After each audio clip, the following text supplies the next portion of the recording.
King Kong ain't got shit on me. Indeed, indeed. Oh man, we back at it. They keep waiting for us to go away, but we back at it. Welcome to Kush Eagle Liver. I am your always smoking host. Oops, great. Appreciate y'all pulling up for another smoke break while we talk about this hip hop thing.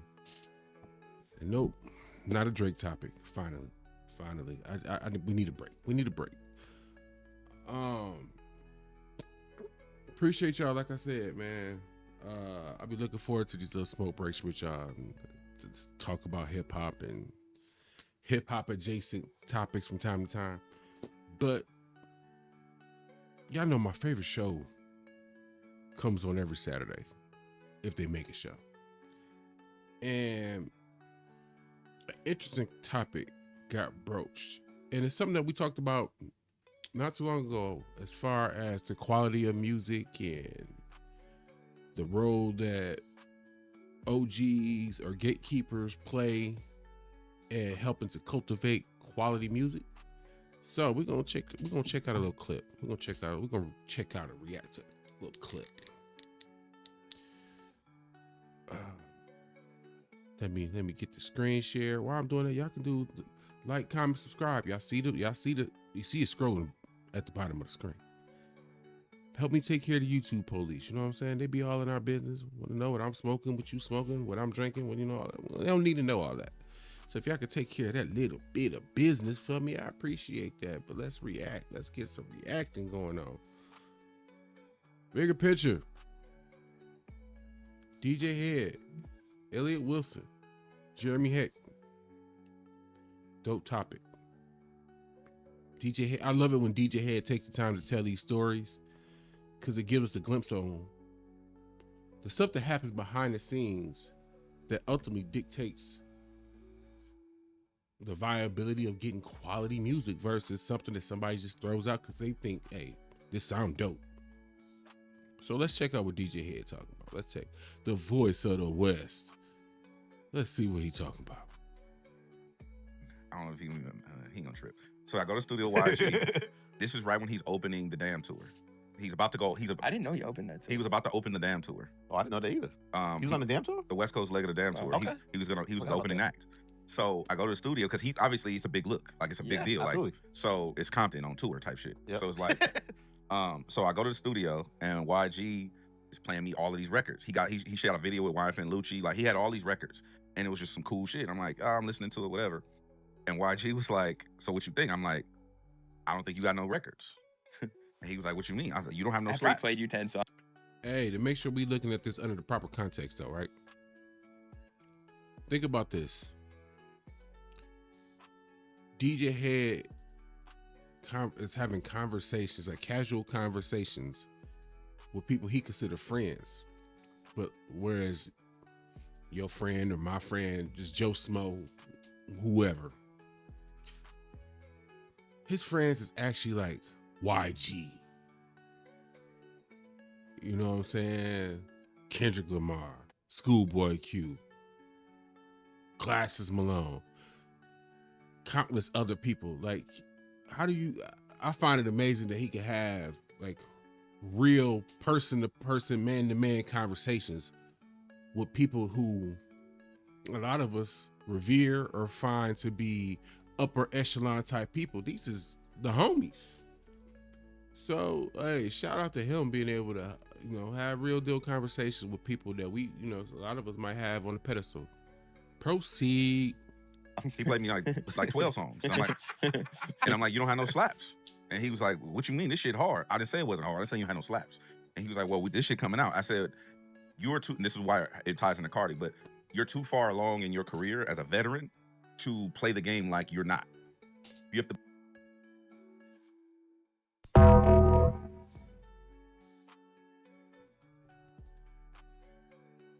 Good job, DJ Hed, man.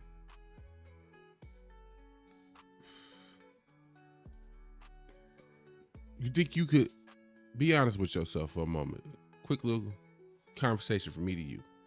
Be honest with yourself. If you was having a conversation with YG, he playing you some music, you listen to the music. He buy me, you buy me, whatever. And then he look at you. What you think? Would you yourself be able to give YG an honest opinion on his music? You know what? That sound cool, but ain't no banger like that. You know what I'm saying? Because this is this man's art. So you can you look YG in the face and critique his art? This is the position somebody like a DJ Hed finds himself in, because again, we homies. Outside of this music thing, we homies. You know what I'm saying? Proceed. Participate, because You still got to play the game. You're a major label artist with major labels behind, with a major label behind you. They want you, in order for that machine to work into your advantage and not against you, you have to give them what they need. Slap the single. I need the record. Present the slap. Long story short, Deliver the slap. long story short, he was irritated. He was very irritated. He didn't take it and just say, Nah, thank you, DJ Hed, for that kind feedback. Constructive I criticism. actually have a picture. I'm gonna send it to Alex so she could put it's a picture that I took with him that day, and you can see it in his face. Oh, we're gonna insert it. We're gonna put it in? Oh, we need that. I ain't gonna lie. I kind of want to see the picture. Because I'm trying to... I know how I feel. Well, you know what? I know how I felt once I got to a point where I was taking this channel seriously. And then I got a comment. It was a critique. Homies was like, hey, I rock with your content, whoop, whoop, whoop. But then he gave me some critiques. And it was like, I had to check myself for a second, because I'm about to, let me respond to this comment. And I paused like, wait a minute. Did what homie say really, was it bad? Did he disrespect me? Was he wrong? So it takes a level of humility to be able to take constructive criticism. Everybody think that shit be easy. It's not, depending on how passionate you are about whatever you're being critiqued on, that passion can bleed through and you can take it the wrong way. Proceed. I'll show y'all the picture. We need that. But so YG's just like, he's very irritated with me. And he was like, so what you want to do? I said, just watch out. So I start going through his hard drive. Yeah. I'm just listening to records. No, songs. Okay. Because artists have hella Yeah, songs. yeah. I said, what's this one right here with Ty? Finish this one. He's like, that shit old. I ain't never heard of this old. Okay. Nobody's heard it. He was like, man, you tripping. I said, call Ty and ask him, just can y'all finish? He said he got to redo the hook. So he FaceTimes Ty. Ty Dolla $ign, Yeah. for the people who don't. So he FaceTimes Ty. And Ty was like, what's up, fool? Jizzle was like, YG, we call him Jizzle. Jizzle was like, yo, Hed is in the studio right now, and he telling me I ain't got no records. He got me fucked up, right? I could hear him saying that. Yeah, in his YG voice or whatever. He's like, he said I ain't got no records. I can't blame him though, real talk. I'm gonna let him cook for a minute, but I can't blame him. Think about it. Man, you gonna tell me, I'm YG. You gonna tell me I ain't got nothing in it? You flipping through my whole, and I ain't got no banger? Man, I could imagine YG in there losing his motherfucking mind. Like, man, you got me all the way. Who this think he talking to? I'm YG, boy. What I really do it. Like, so shout out to YG for y'all about to see why. And Ty was like, Hed is there with you right now? And YG was like, yeah. He said, do whatever he telling you to do. And he was like, what you mean? He said, Hed has picked all my records since Paranoid. Like, he told me Paranoid was the record. He told me. Shout out to DJ Hed. DJ Hed.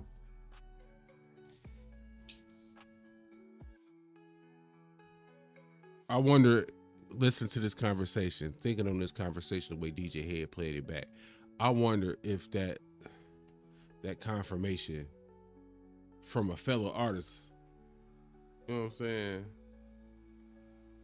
How much did that play into the decision? You know, let me give DJ Hed what he's saying. Some.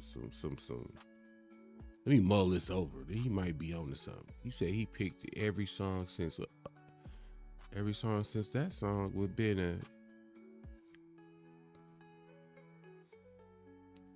Like I be trying to tell people, like, man, you be talking about DJ Hed too much. I'm like, homie got into the position he in for a reason. For everybody on the West Coast, and the West Coast ain't small, and believe it or not, y'all be forgetting it's not just California. So for the entire West Coast to kind of nod and say, yeah, leader.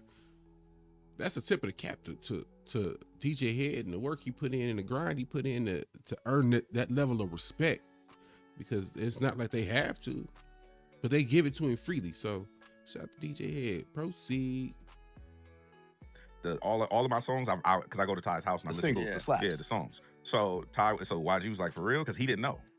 So he was like, yeah. So he hung up, and when YG was like, I said, look, bro, you got to push this album back. I understand if you want to drama. He did push it back. He did. I understand you want to line it up with this Kendrick shit. I said, but you can't afford to put an album out as a veteran without a record. Yeah. It just doesn't make sense at this point. So then they end up doing what they need to do. He went back to the studio, got with Mustard. He called me to the studio after I was leaving the radio station. He's like, I think I figured it out. Pull up. So I go to the studio and he pressed play and a song come on and it says, my bitch drive an all white Range. And I was like, oh, this is it. Yeah. I said, this is it. Your bitch drive all black Range? I said, this is it. Give me the record. He was like, nah. He said, I'm gonna put Sean on it. And then I was like, well, put Sean on it. Why did Vision to put so many people on the record? That's what's different about it too. He said he booked Big Sean on it. And then he was like, I was like, all right, let me get the record. He was like, nah, I think Chain's finna hop on this shit. I'm like, all right, fuck it. Like, put Chains on it and send me the record, right? And then after Chains was on it, he was like, bro, he called me like, bro, I think Nicki finna jump on this motherfucker. He's like, but how did it become a group thing though? What was it? He was just trying to figure out a way to make it a bigger situation. Yeah. But also people was fucking with it. He was probably playing that for people and It they're was like, like, I want to get on. It's a He had certified. such a great start to the record, and it was like, it's a certified that beat is slap. crazy. So too. then I said, do not put this record out until Nicki Minaj sends her verse. Do not put this. You don't need the remix situation. Fuck the remix. Put her on the original. He's like, it don't matter. 4 people on the record is cool. So then this is his biggest record today. Wow. Like, right. Wow. So I'm just saying, like, so to bring it full circle, They was primarily talking about, the story was to correlate how they feel about Nicki Minaj and her putting out this imaginary player and being careful about what she put out now that she's at the tier she's at, even if that means pushing back a project, holding on to a project to tinker with it a little bit more, or make sure the right ingredients is in the gumbo before you serve it. You know what I'm saying? But for those who don't realize the song they was talking about, I want y'all to make sure y'all know the song they talking about. The song they talking about is Big Bang. All right? Because I wanted to make sure I looked up the current plays. Right now, as of right now, because I just looked it up on YouTube, Big Bang with YG featuring 2 Chainz, Big Sean, and Nicki Minaj. Right now, the date has 327 million plays. 327 million plays. 4-minute song too. I see songs are getting a lot shorter, 2.5 minutes. But it didn't feel like anybody was shortchanged time, and that song smacked. That song smacked. But think about it. He had this song just sitting, collecting dust, unfinished. But because of a DJ Hed being honest, this what you trying to push ain't it. And then going through what you can kind of surmise to be just throwaways, because you're not using them, so they kind of like throwaways. But to go through the trash heap, so to speak, I don't really call it that, but for lack of a better phrase, and What's this? Blow the dust off of it. Hey, finish. Hey, you should do something with this. This got some legs on it. And then don't forget, according to the story, it also took the confirmation from somebody else. You know what I'm saying?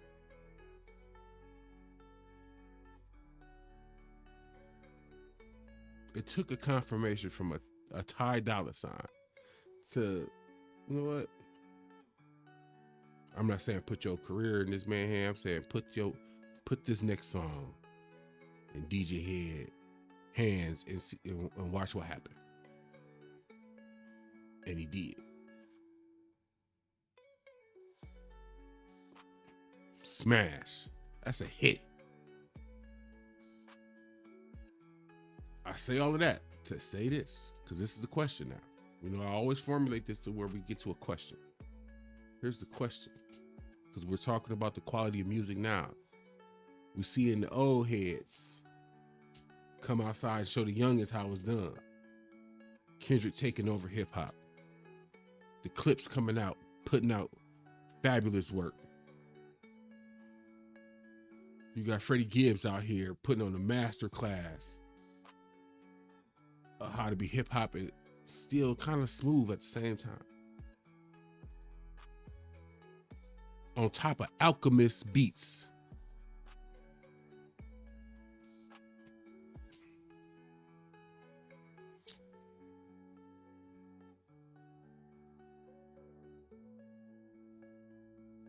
It's the youngest we concerned with. Because if they can't replicate the quality of the generation before them, it's kind of pointless, ain't it? So like I said, I say all that to say this.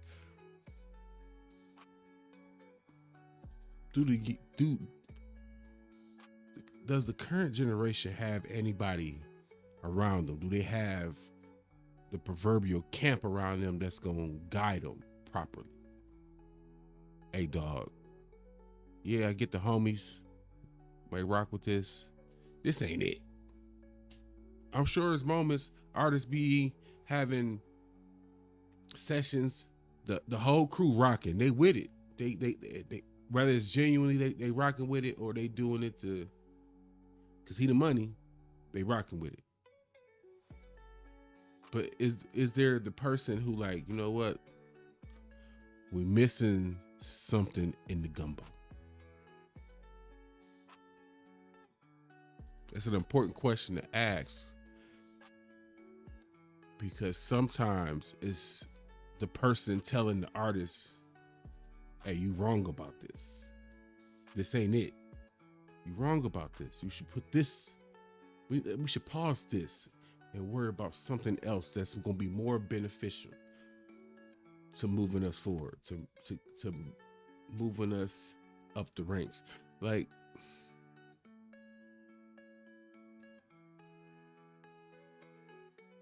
I'm forcing myself now to be more receptive to the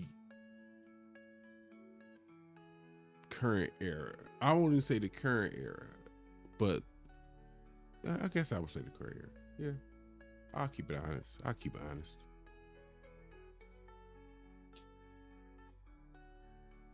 That's the question we have to ask. I'm over my time by like a minute or two, but it's cool.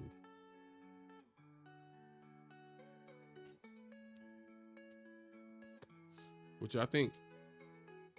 I mean, because we are at the end of the video. What do you think?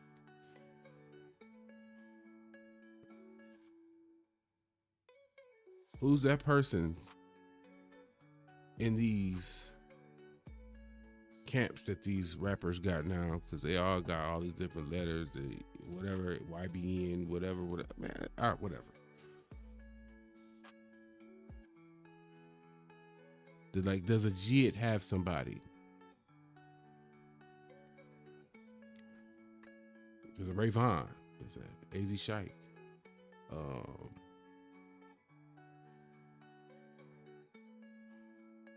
what's this? It's a young boy I found. I can't think of his name. I just caught on to him. He real. I'm